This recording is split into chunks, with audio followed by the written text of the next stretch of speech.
यहां पर बैठी है। मां इस शब्द का नाम ही गोमां है, जिसके अंदर स्नेह है, पवित्रता है, स्पंदन है, भाव है, उसको मां कहते हैं। इसलिए मां ये केवल मां नहीं है। जिस गौ मां का नाम से हमें यहां पर आदर-तिथ्य दिया, सत्कार किया हमारा, ये केवल वो गौरक्षा का सत्कार नहीं है। महाराष्ट्र के नहीं तो तमाम हिंदुस्तान के हर उस व्यक्ति का सत्कार है, हर गौरक्षक का सत्कार है। ये ध्यान में रखने की आवश्यकता है। क्यों तो गौरक्षा ये व्रत है, संकल्प है, ये ताकत है। ये हम सब ने ध्यान में रखने की आवश्यकता है। इसलिए मैंने कहा कि ये केवल ये सत्कार नहीं है, ये दायित्व है। यही तुम्हारी उत्पत्ति है, यही तुम्हारा काम है। भगवान श्री कृष्ण यही हमको कहते हैं कि यही तेरा काम है। अर्जुन को जब कहा ना कि ये काम कौन करेगा, ये मेरा मामा है, ये मेरा काका है, ये मेरी बहन है, ये मेरा भाई है, भगवान ने कहा ये सब कुछ झूठ है। आगे जो तुम्हारे सामने खड़ा है वो तुम्हारा शत्रु है और उसके ऊपर तुम्हें बाण चलाना ही पड़ेगा, और यही तुम्हारी उत्पत्ति है, ये भगवान ने कहा था। इसलिए हमें ध्यान में रखने की आवश्यकता है। और आज बाल दिन है। किसका बाल दिन है? आज के समय में ये जो बाल दिन है, आज हमको याद करने की आवश्यकता है। जोरावर सिंह की आवश्यकता है, फतेह सिंह की आवश्यकता है, पूज्य गुरु गोविंद सिंह की आवश्यकता है।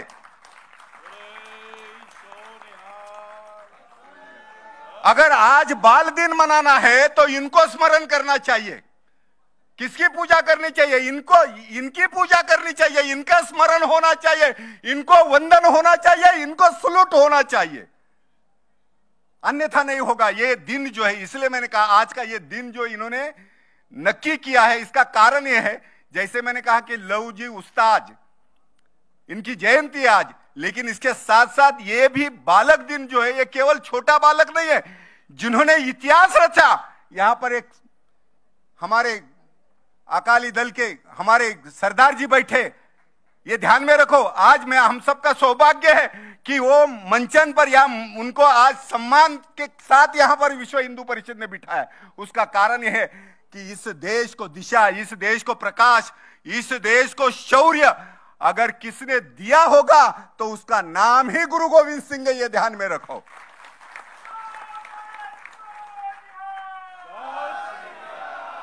एक लाख से एक लड़ा हूं, चिड़िया से मैं बाज तुड़ा हूं, बिल्ली से मैं शेर मरा हूं, गुरु गोविंद सिंह तब नाम कहा हूं, बोले सोसिया निहाल, 1.25 लाख सा एक लड़ा हूं। ये केवल बात नहीं की, चारों अपने पुत्र को बलि वेदी पर उन्होंने चढ़ा दिया। गुरु गोविंद सिंह का पूरा परिवार जल गया। राष्ट्र के खातिर, देश के साथ खातिर, इस मिट्टी के खातिर, आन बान शान के खातिर गुरु गोविंद सिंह जी का परिवार केवल उनका नहीं है। जिस राम के रास्ते पर वो चले, राम जी को क्या मिला? भगवान श्री कृष्ण को क्या मिला? जीवन में कुछ नहीं मिला।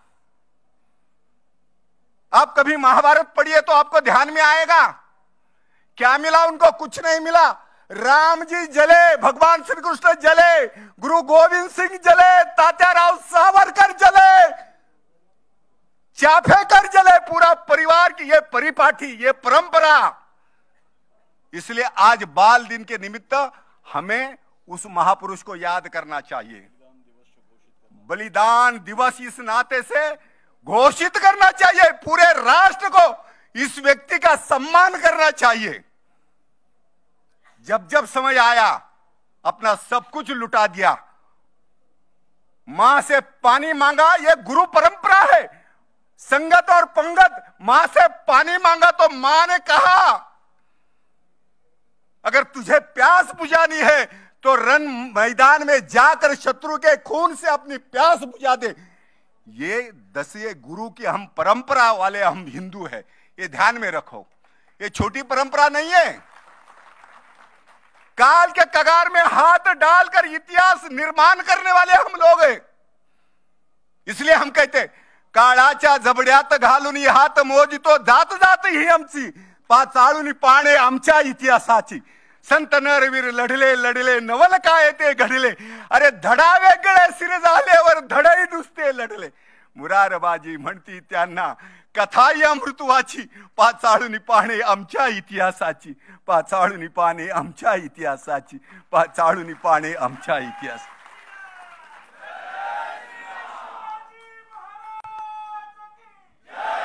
यह परंपरा है, इसलिए हम कहते हैं हम मिटते नहीं इसलिए सनातन है, विकास चाहते इसलिए आर्य है,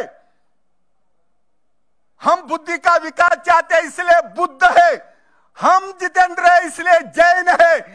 चाहे पंथ अनेक हो फिर भी हिंदू एक है, फिर भी हिंदू एक है, फिर भी हिंदू एक है। ये हिंदुत्व की संकल्पना, ये हिंदुत्व है। अहिंसा अहिंसा, ये गौ माता का अहिंसा, हिंसा करनी पड़ती है लेकिन वो अहिंसा में वो हिंसा का दम होना चाहिए, तब हिंसा शोभा देती है, तब हिंसा शोभा देती है। पंगु हिंसा काम नहीं करती। जब जब हमने अभी जिसका उल्लेख किया 1967 में क्या मिला, हजारों का संतों को लेकर संसद के ऊपर धरना देकर बैठे थे। जिस कांग्रेस ने अपनी जबान पलट दी, इंदिरा जी ने कहा था कि मैं जीतने के बाद में, मेरे इलेक्शन के बाद में, मैं विजय होने के बाद में मैं गौरक्षा का कानून पास करूंगी।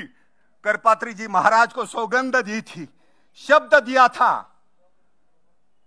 लेकिन कांग्रेस की परंपरा नमाखरम की परंपरा है, गद्दार की परंपरा है, सौदे की परंपरा है, यह ध्यान में रखो।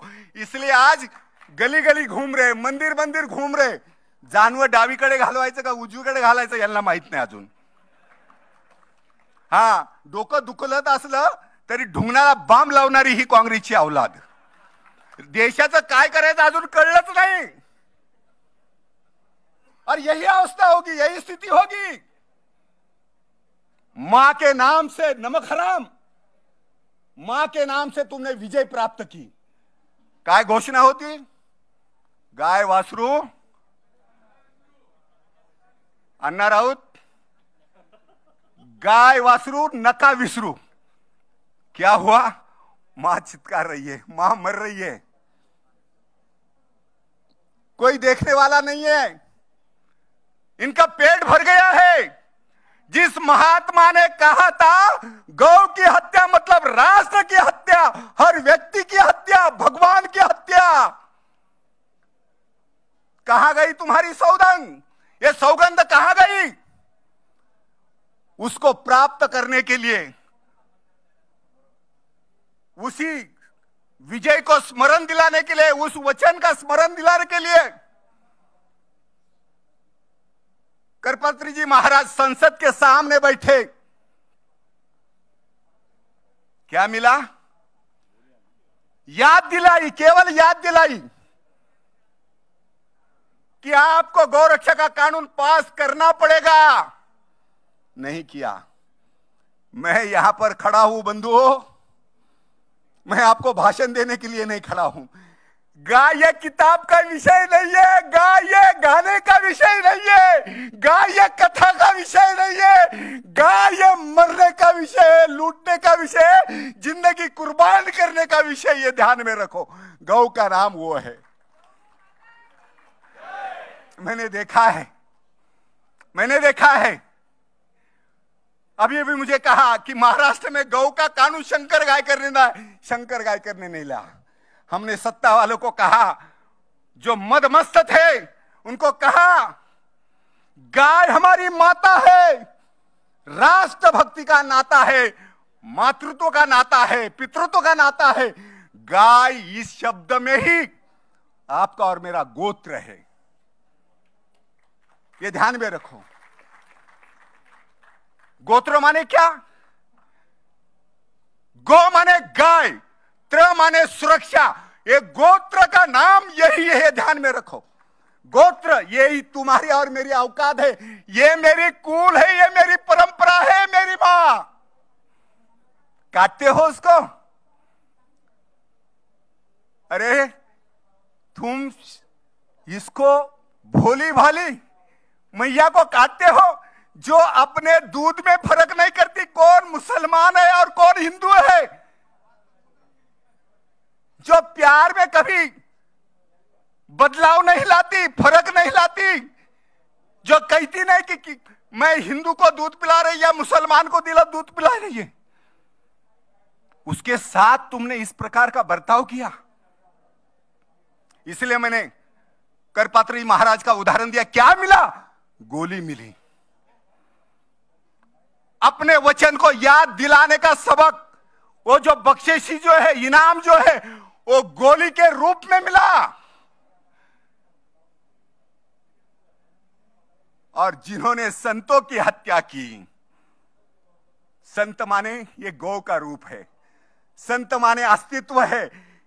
और जो इस देश के हुंकार को जो गोली मारकर मिटाना चाहता है, आज वो मिटने के राह पर है, मिटने के कगार में है। आज एक बस के अंदर बैठे हुए लोग हैं वो। आज बस के अंदर जितने लोग बैठे उतनी सांसद की संख्या है। इसलिए मैंने कहा, जिसको तुमने इस प्रकार की मौत दी, गोली की मौत दी, और संतों का, इसलिए मैंने कहा संतों का शाप कभी खाली नहीं जाता, संतों का वचन कभी खाली नहीं जाता, संत कभी झूठ नहीं बोलते। संतकरण अंतकरण से जो शब्द निकालते हैं वो उनकी प्रतिज्ञा होती है, और प्रतिज्ञा के पीछे भगवान खड़ा होता है, ईश्वर खड़ा होता है। ये ध्यान में रखो बंधु, ये प्रतिज्ञा। और आपने देखा होगा जिन्होंने हजारों सैकड़ों संतों को गोली से भून दिया,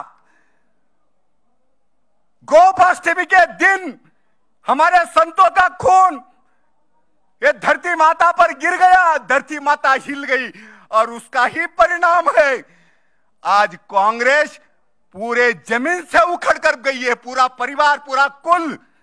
आपने सोचा होगा उसी दिन, गोपाष्टमी के दिन, एक मरा आकाश में, एक मरा मद्रास में, एक मरा आवास में, तीनों के तीन लोग, इंदिरा गांधी से लेकर, संजय गांधी से लेकर, राजीव गांधी से लेकर, यह संतों का शाप है। गोपालाष्टमी वही दिन है। महाराज जी एक कहते समय पीड़ा होती है, पीड़ा होती है, दुख होती है, कोई अधिकार नहीं है मेरे संतों को इस प्रकार से भूनने का, किसी को अधिकार नहीं है। निहत्ते लोगों पर हाथ उठाओगे, किसके ऊपर हाथ उठाओगे? और ये उनका ही पाप नहीं है। जब संविधान के अंदर समय आया, 1947 में देश आजाद हुआ, उसके 5 दिन पूर्व वचन दिया कि मैं गौवंश प्रतिबंध का कानून लाऊंगा। किसने कहा? किसने कहा? हमारे देश के पहले प्रधानमंत्री, तुम्हारे और मेरे इस देश ने जिनको चाचा करके कबूतर उड़ाने वाले को अपने कंधे पर बिठाया, अपने दिल में बिठाया, वो कसाई बन गया। सत्ता पर बैठते ही वो अपना जबान पलट गया। विदेश का खून जिसके खून में रंगा है ना, ये इस प्रकार की ही बातें होगी मित्रों। इसलिए आप सबको ध्यान में रखना चाहिए, गौ माता ऐसी गौ माता नहीं है। ये चिल्ला चिल्ला कर अधिकार आपको कभी नहीं मिलने वाला मित्रों। इसलिए मैंने कहा काल के कगार में हाथ डालना पड़ेगा। और ये किया। महाराष्ट्र में कानून ऐसा ही नहीं पास हुआ, 1 लाख का मोर्चा किया, संतों का मोर्चा किया। विनय न मानत जलदि जड़ गए दिन दिन बीत। प्रभु रामचंद्र जी को क्या करना पड़ा? बाण उठाना पड़ा। वो बाण केवल उठाने से समुद्र सामने से हाथ जोड़कर बाहर आ गया। विनय ना मानत जल दिजड़ गए 3 दिन हो गया। मैं प्रार्थना कर रहा हूं, विनती कर रहा हूं, मैं अपना मकसद कह रहा हूं कि मुझे केवल सीता को नहीं छुड़ाना, इस देश के नारी को छुड़ाना, इस देश के सील को बचाना है। एक माता के प्यार को मुझे अयोध्या में फिर से लाना है। क्या कहा था? केवल इतना कहा। अपनी पत्नी भगा के लेकर गया, इसलिए राम पागल नहीं हुए। पूरा परिवार, वो चाहते तो अयोध्या से पूरी फौज लेकर जाकर रावण को कभी खत्म कर देते थे। लेकिन मैं आपको बोलना चाहता हूं, मेरे यहां पर बहुत सारे बजरंगी, मेरे यहां पर सारे युवा तरुणाई यहां पर बैठी है। मैं तरुण उसको मानता हूं जिनका 80 साल में, 60 साल में भी जिनका दिल धड़कता है, जिनके खून गर्म होता है आज भी, मैं उनको युवा मानता हूं। और वही राम जी ने किया, वही राम जी ने किया। अपना सब कुछ लुटा दिया। किसके लिए? ये धरती माता के लिए, मां के लिए। मां ये शब्द ऐसा ही नहीं आता है। दुनिया में भगवान को भी पैदा होने के लिए मां की जरूरत पड़ी। दुनिया के कोई ऐसा मजहब है जो मां के पेट से जन्म लेकर आज जो कसाई घूम रहे हैं ना, आज जो बार बार गली गली में अपना शौर्य नामर्दगी दिखा रहे हैं, नांदेड़ से लेकर ऐसे 3 स्थान पर जो अपना फालतू जोश दिखा रहे, मैं उनको कहना चाहता हूं, ये सरकार को, ये भगवी सरकार है ना, ये नामर्दों की सरकार है, हिजड़े की सरकार है, जो मेरे हिंदुओं को पीट पीट कर मार रही है, दुकान जला रही है। क्या गुनाह है? हिंदू है, ये गुनाह है? भारत मां के ऊपर प्यार करता हूं, ये गुनाह है? इस महाराष्ट्र के ऊपर गुनाह है? जिस छत्रपति शिवाजी महाराज के गो रक्षण प्रतिपालक ये सौगंध जिनके पीछे लगी है, वो गुनहगार है। इसलिए मैंने कहा महाराष्ट्र मिला तो राष्ट्र मिले। ये ध्यान में रखो बंधुओं। किसके लिए जीना है? इसके लिए जीना है। इसलिए मैं कहता हूं, मुझे शौक नहीं है गौरक्षा करने का।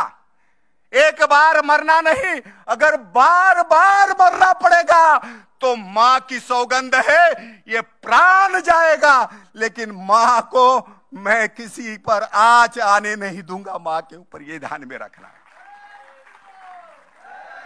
और आपको मैं सौगंध नहीं दिलाता, मां की याद दिलाता हूं।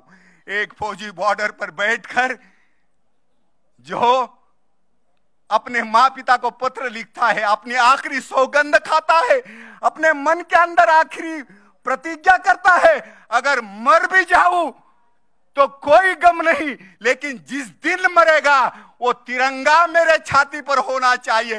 वो बॉर्डर का, लाइव बॉर्डर में मेरा फौजी कहता है। उसी प्रकार से आपको और मुझे सौगंध, मैं इसलिए कहता हूं, वचनबद्ध होना पड़ेगा कि मैं जब भी मरूं मां के सानिध्य में मरूं, मां के रक्षा में मरूं, मां की सुरक्षा में मरूं। ये मेरा प्रण होना चाहिए, ये मेरी सौगंध होनी चाहिए, ये मेरी आन होनी चाहिए, ये मेरा प्राण होना चाहिए, ये मेरी ये मेरा तर्पण होना चाहिए। इसलिए मैं केवल आपको इसलिए याद दिलाता हूं, केवल भाषण से काम नहीं चलेगा। मेरा विश्वास नहीं है, जब मरते दम तक भी मैंने कहा, सरकार को कहा, और ये तुम्हारे बगल में बैठा बारामती का शेर जिसने कहा कि गौ माता बूढ़ी है, उसको काटना चाहिए, यही विश्व हिंदू परिषद, यही तुम्हारे सामने एक मां का लाल खड़ा है जिसने बारामती में उसकी औकात दिखा दी, उसके घर के सामने, उसके घर के सामने उसको औकात दिखा दी। अपने आप को मराठा कहता है।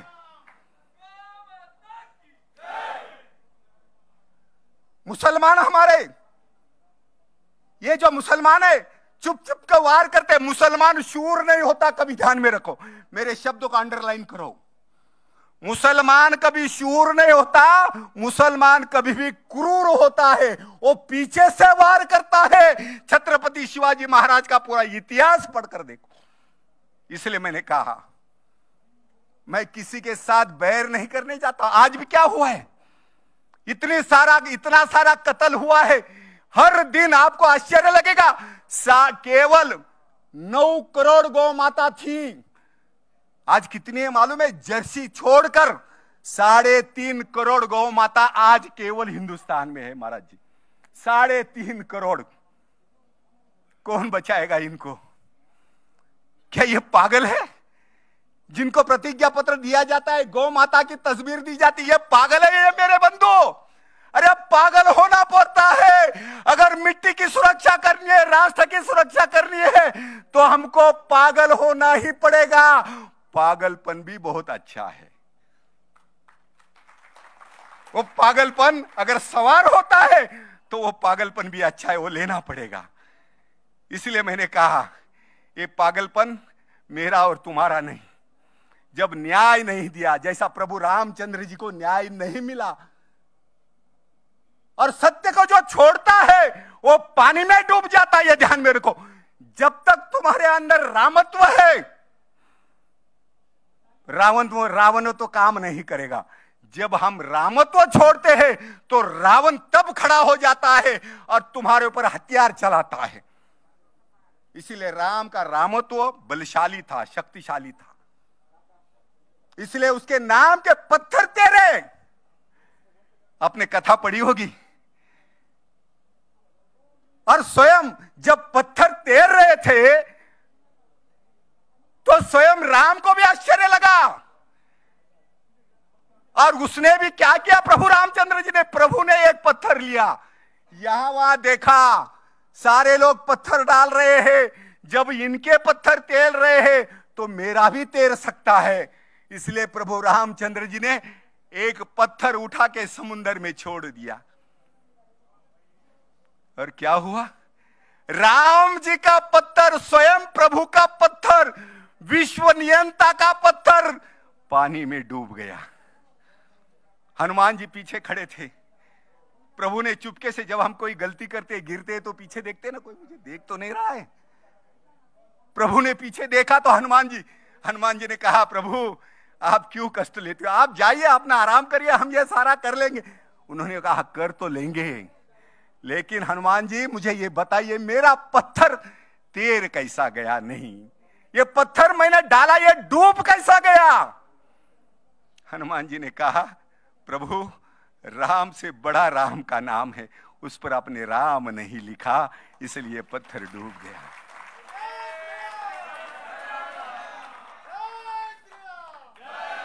और यही घमंड के कारण रावण अपना पत्थर लेकर गया पानी में। मंदोदरी ने कहा, राम का पत्थर, राम के नाम से पत्थर तैरता है। अरे तुम तो वो ब्राह्मण है, 10 ग्रंथि ब्राह्मण है, सबसे ऊंचा कुल तुम्हारा, सबसे ऊंचा खानदान तुम्हारा भी पत्थर तैरना चाहिए। रावण ने कहा कि जरूर मेरा पत्थर तैरेगा। पत्नी ने कहा ऐसा नहीं तैरेगा, उसने कहा तैरेगा। और स्वयं रावण समुद्र के किनारे पत्थर लेकर गया। सब देख रहे थे, रावण ने वो पत्थर पानी में छोड़ दिया, समुद्र में छोड़ दिया, और आपको आश्चर्य लगेगा वो पत्थर तैर गया। वो पत्थर तैर गया। सात्विकता क्या होती है और झूठापन क्या होता है? रात को मंदोदरी ने शयन कक्षा में उनके पैर पकड़कर कहा, मुझे स्वामी एक बात बताइए, तुमने ये पत्थर कैसा तैराया? कौन सा काम किया? तुम्हारी अर्धांगिनी हूं मैं, तुमको सही बोलना पड़ेगा कि तुम्हारे ये पत्थर कैसे तैर गए और किस कारण तैर गए? रावण ने कहा, किसी को बताएगी तो नहीं? उन्होंने कहा, नहीं बताओगी मालिक, प्रभु केवल सच बताइए, तुम्हारा नाम, ये तुमने जो लिखकर जो पत्थर तैरा वो कैसा डूब नहीं गया, तेरा कैसा? रावण ने कहा, मैं जब पानी में पत्थर छोड़ा तब उस पत्थर को मैंने कहा, अगर डूब गया तो तुझे राम की सौगंध है। मित्रों, तुम्हारा और मेरा काम है ना, पत्थर डालना तुम्हारा हमारा काम है, ये ध्यान में रखो। अगर कोई हमें गौ माता के लिए छेड़ता है तो उसे छोड़ने की आवश्यकता नहीं है। अगर गौ माता का प्राण रक्षा करते करते अगर मेरा प्राण भी निकल जाए ना, हम किसकी संतान हैं?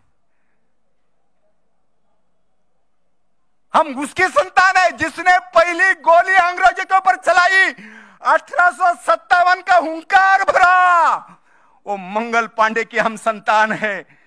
उस राष्ट्रपति ऐसे महावीर योद्धा के हम संतान है। ये ध्यान में रखने की आवश्यकता है। हमारा परिचय, मेरा कुल, मैं कभी कभी कहता हूं मेरा खानदान क्या है? राम का मेरा खानदान है, कृष्ण का मेरा खानदान है, इस गौ माता का मेरा खानदान है। अगर मां नहीं है तो दुनिया में कुछ भी नहीं है। मां जाने के बाद में पता चलता है कि मां क्या होती है। इसलिए मैं सब कार्यकर्ता को कहता था, एक न एक दिन जरूर संभव होगा, विजय अपनी होगी। और जिस प्रकार से 500 साल हम क्या कह रहे थे, राम लला का ध्यान करो, मंदिर का सौगंध राम की खाते हैं।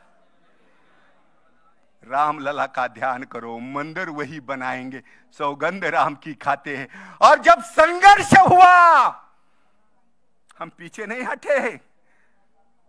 मेरे हिंदुस्तान के हर हिंदुओं ने गोलियां खाई, राम की सौगंध नहीं छोड़ी।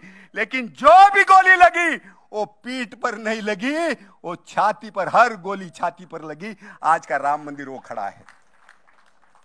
वो राम मंदिर सत्य का राम मंदिर है, संविधान का राम मंदिर है, भीख से लिया हुआ वो राम मंदिर नहीं है। ये ध्यान में रखो।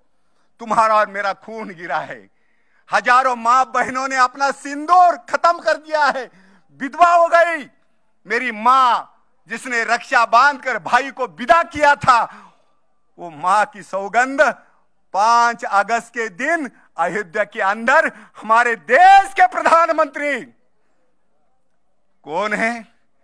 आज हिंदुस्तान में केवल 2 बैरागी है जिसके हुंकार पर हिंदुस्तान डोलता है, चलता है और पूरे विश्व को दहशत फैलाता है। ऐसे 2 बैरागी है, जो उत्तर प्रदेश में एक बैठा है, एक दिल्ली में बैठा है।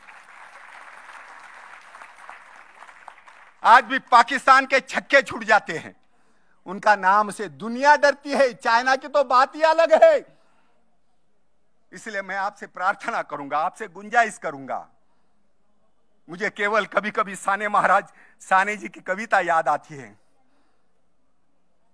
वैभवी देश चढवीन, स्वातंत्र्य सार्पीन, तिबिर घोष संवारीन, या बंधु सहायाला हो, बल सागर भारत हो, विश्वात शोभनी राहो, हे कंकण करी बांधिले, जन सेवे जीवन दिदिले, निषिद्ध मरायाला हो, बल सागर भारत हो, विश्वात शोभनी। किसके लिए मरूंगा? तो देश के लिए मरूंगा, मरूंगा तो मिट्टी के लिए मरूंगा, मरूंगा तो इस देश के आन बान और शान, इतिहास के लिए मैं मरूंगा। इसलिए मैंने कहा राम को राम के नाते से, राम के पहले भी राम थे, राम को ऐसा ही नहीं पूछते। हमने गोलियां खाई है, हमारा ललित भिवंडी का एडवोकेट गोलियां खाई, उसको भून दिया। कई हमारे कार्यकर्ता के ऊपर कई केसेस लगे हैं। मित्रों, ये केसेस आपके ऊपर ही नहीं लगे, ये तुम्हारा भाई यहां खड़ा है, आज भी गिनकर 8 केस जिंदा है मेरे। और कभी कभी सरकार मुझे कहती है तुम्हें ये धारा लगाऊंगा, तुझे ये धारा लगाऊंगी, तुझे वो धारा लगेगी। मैंने कहा जिसने गंगा की धारा में नहाया है, तुम ये धारा मुझे डरा रहे हो, ये धारे की धमकी दे रहे हो। अरे जो मरकर वापस आया है और केवल बोनस इस नाते से जी रहा है। मेरी मां आज खटिया पर है। मेरी मां को किसी ने कहा कि देखो ये राजनीति के लोगों से संकट मोड़ रहा है, किस दिन मर जाएगा, जेल में चला जाएगा। मेरे माँ ने कहा, 90 साल की मेरी माँ है, आज भी जाकर पूछो, ये कहती है इसके लिए मैंने इसको जन्म दिया है। मेरे ऐसे पुत्र, मैं मेरा बड़ापन नहीं कहता हूं, राम को जन्म लेने के लिए, भगवान श्री कृष्ण को जन्म लेने के लिए, भगत सिंह को जन्म लेने के लिए वो कोक पवित्र चाहिए। माझ्या आईची कोक पवित्र नाही आता, म्हणून रामकृष्ण भगवान महावीर या देशामध्ये जन्माला येत नाही, त्याचं कारण ते आहे, हे लक्षात घ्या। मेरी माँ की कोक शुद्ध होनी चाहिए। मेरी माँ आज टीवी के सामने बैठी है और ऐसा नृत्य देख रही है जो वासना से भरा नृत्य है। मेरे घर में राम कहां से आएगा, मेरे घर में भीम कहां से आएगा, मेरे घर में भगवान श्री कृष्ण कहां से आएगा। बंधुओं, मैं भाषण के लिए नहीं खड़ा हूं। जब कार्यकर्ता के ऊपर केस लगती है ना, मुझे पुलिस कहता है, अरे तुला माहित नाही त्याने तर त्रिशूळाने त्याला मारून टाकलं। मैं बोला, त्रिशूल से क्यों मारा उसने, त्रिशूल से क्यों मारा।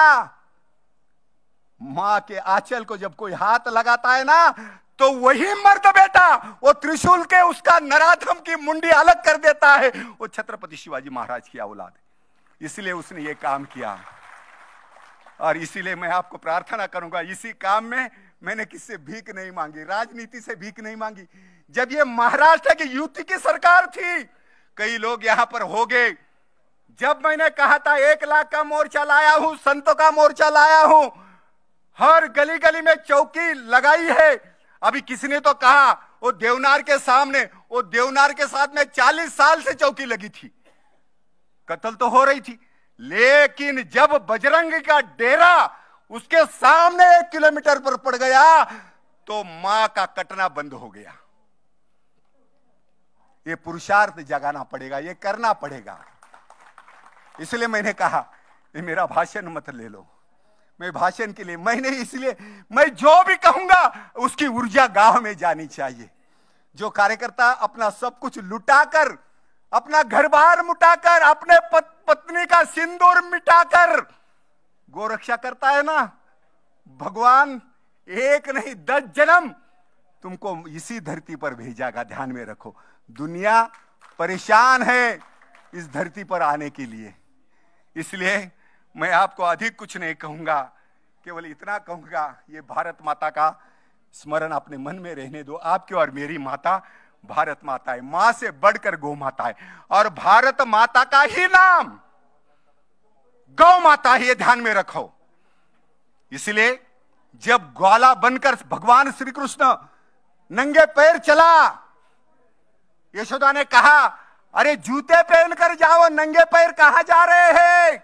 मां का स्पंदन क्या होता है, मां का दुख क्या होता है, मां की यातना क्या होती है। भगवान श्री कृष्ण ने कहा, मैया ये तेरे जूते तेरे पास रख, मुझे कंकर लग जाएंगे, कांटे लग जाएंगे, मेरे मां के पैर में जूते नहीं है, तब तक मैं जूता नहीं पहन सकता।